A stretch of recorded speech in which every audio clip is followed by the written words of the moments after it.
In today's video, I'm going to teach you how to set up your Linktree account. We'll begin right inside the Linktree admin. If you're not already signed in, go ahead and log in so you land on your dashboard.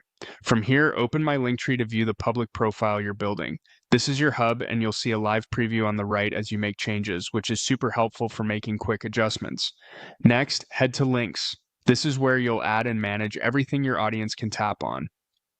Click Add to create a new link. A panel will open with options you can browse so you don't have to start from scratch. You'll see popular choices that come pre-formatted to look great and work smoothly. Choose YouTube to add a video or channel. This gives your link the right icon and behavior automatically.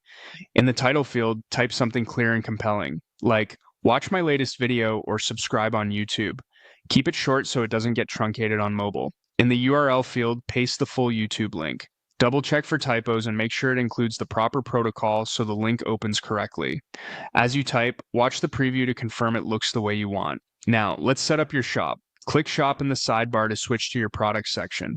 Select Add and pick Collection to group items under a single card on your link tree. Give your collection a concise title that describes what people will find when they tap it. Click Continue.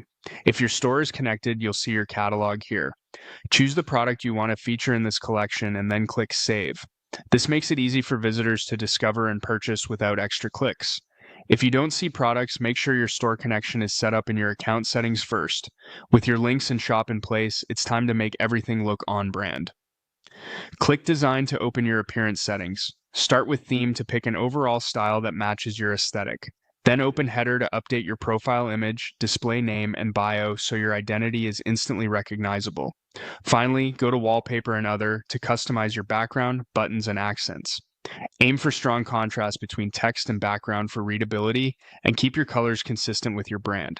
That's it. You've added a YouTube link, created a shop collection, and styled your page so it's ready to share. Give your setup a quick scan in the preview, make any final tweaks, and you're all set to start driving clicks to the places that matter most.